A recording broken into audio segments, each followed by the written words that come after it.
ការប្រកាសជួយវិស័យការពារជាតិនៅកម្ពុជារបស់ឯកអគ្គរដ្ឋទូតរុស្ស៊ីប្រចាំនៅកម្ពុជាថ្មីនេះគឺជាកិច្ចសហប្រតិបត្តិការទៅមកកម្រិតទៀតរបស់រុស្ស៊ីកម្ពុជាឬក៏យ៉ាងណាក្រោយពីទស្សនកិច្ចរបស់សម្ដេចបវរធិបតីហ៊ុនម៉ាណែតមកកាន់ប្រទេសរុស្ស៊ីខ្ញុំជឿថាបងប្អូនទាំងអស់គ្នាប្រហែលជាដឹងហើយថាប្រទេសរុស្ស៊ីគឺជាមិត្តភក្តិដ៏ល្អនិងស្មោះត្រង់មួយរបស់កម្ពុជាហើយប្រសិនបើយើងមើលត្រឡប់ទៅក្រោយតាំងពីរុស្ស៊ីនៅជាសហភាពសូវៀតនៅឡើយសហភាពសូវៀតបានជួយប្រទេសកម្ពុជាយើងច្រើនមែនទែនទាំងវិស័យសេដ្ឋកិច្ចទាំងការជួយនៅវិស័យអប់រំនិងវិស័យផ្សេងទៀតធ្វើឲ្យកម្ពុជាងើបឡើងសារជាថ្មីក្រោយពីរបបបល្ល័យពូជសាសន៍ប៉ុលពតកម្ពុជាចាប់ផ្ដើមពីសូន្យតែម្ដងប៉ុន្តែមានសហភាពសូវៀតដែលស្រឡាញ់គាំទ្រយើងសហភាពសូវៀតបានជួយបណ្ដុះបណ្ដាលធនធានមនុស្សយើងឲ្យចុះទៅជួយនៅវិស័យជាច្រើនរបស់កម្ពុជាហើយការដែលកម្ពុជាដើរមកដល់ពេលនេះគឺជាចំណែកមួយរបស់សហភាពសូវៀតហើយរហូតមកដល់ឥឡូវសហភាពសូវៀតនៅតែបន្តរក្សាទំនាក់ទំនងជាមួយយើងរហូតដល់ពេលនេះគឺ70ឆ្នាំហើយបើសិនបើបងប្អូនទាំងអស់គ្នាដឹងកាលពីពេលថ្មីនេះសម្ដេចបវរធិបតីហ៊ុនម៉ាណែតបានអញ្ជើញទស្សនកិច្ចមានបេសកកម្មមកកាន់ប្រទេសរុស្ស៊ីចូលរួមកិច្ចប្រជុំ35ឆ្នាំរវាងទំនាក់ទំនងអាស៊ាននិងប្រទេសរុស្ស៊ីហើយនៅពីក្រោយនោះសម្ដេចក៏បានមានកិច្ចប្រជុំទ្វេភាគីរវាងកម្ពុជានិងរុស្ស៊ីផងដែរហើយយើងឃើញថាពូទីនបានរំលឹកអំពីអនុស្សាវរីយ៍និងទំនាក់ទំនង70ឆ្នាំរវាងកម្ពុជានិងរុស្ស៊ីហើយនៅក្នុងកិច្ចប្រជុំការជជែកពិភាក្សានោះយើងឃើញថាមានលទ្ធផលល្អមែនទែនទាំងវិស័យអប់រំវិស័យការពារជាតិពាណិជ្ជកម្មនិងវិស័យផ្សេងទៀតហើយនៅក្នុងនោះយើងឃើញមានក្រុមហ៊ុនមួយចំនួនចាប់អារម្មណ៍កម្ពុជាចង់ទៅវិនិយោគយើងឃើញមានការផ្ដល់នៅអាហារូបករណ៍ផ្សេង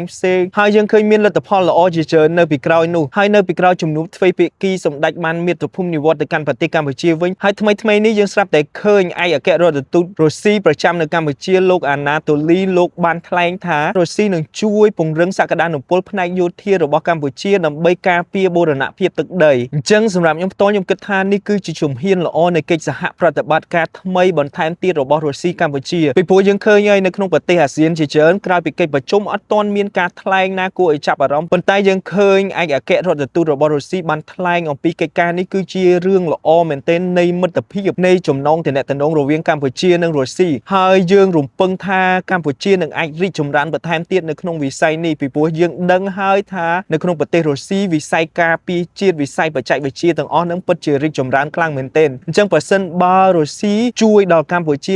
នឹងអាចពង្រឹងនៅសមត្ថភាពពង្រឹងនៅវិស័យការពារជាតិរបស់ខ្លួនបន្ថែមទៀតហើយយើងក៏សង្ឃឹមថាកម្ពុជានឹងកាន់តែរីកចម្រើនហើយ upgrade ខ្លួនឯងទៅមកកម្រិតទៀតនៅក្នុងវិស័យមួយនេះហើយនេះក៏បង្ហាញអំពីទំនាក់ទំនងដ៏ល្អរវាងកម្ពុជានិងរុស្ស៊ីផងដែរហើយជាមួយគ្នាប្រហែលជាមានបងប្អូនមួយចំនួនបារម្ភនិយាយថាអូហេតុអីរាប់អានរុស្ស៊ីហេតុអីរាប់អានចិនអីចឹងទៅខ្ញុំធ្លាប់ឃើញនៅក្នុង comment នៃវីដេអូរបស់ខ្ញុំប៉ុន្តែខ្ញុំចង់ប្រាប់បងប្អូនថានៅពេលដែលយើងទំនាក់ទំនងជាមួយប្រទេសមួយមិនមែនមានន័យថាយើងយកប្រព័ន្ធនយោបាយរបស់ប្រទេសនោះមក apply នៅលើប្រទេសរបស់យើងទេយើងអាចមានទំនាក់ទំនងនៅក្នុងវិស័យនេះវិស័យនោះប៉ុន្តែប្រព័ន្ធនយោបាយយើងអាចដើរខុសគ្នាបានជារឿងធម្មតាការបង្កើតទំនាក់ទំនងល្អជាមួយប្រទេសនីមួយជាពិសេសជាមួយប្រទេសដែលគេស្មោះត្រង់ជាមួយយើងស្រឡាញ់យើងពិតប្រាកដគឺជារឿងសំខាន់មែនទែនសម្រាប់ប្រទេសជាតិរបស់យើងអញ្ចឹងសម្រាប់ខ្ញុំផ្ទាល់ក្នុងនាមជាសិស្សដែលរៀននៅសហព័ន្ធរុស្ស៊ីតែម្ដងខ្ញុំគិតថានេះគឺជាការបង្ហាញនៅជំហាននៃទំនាក់ទំនងដ៏ល្អមួយរវាងកម្ពុជានិងរុស្ស៊ីហើយខ្ញុំគិតថាការដែលកម្ពុជាបង្កើតទំនាក់ទំនងល្អជាមួយប្រទេសជាច្រើន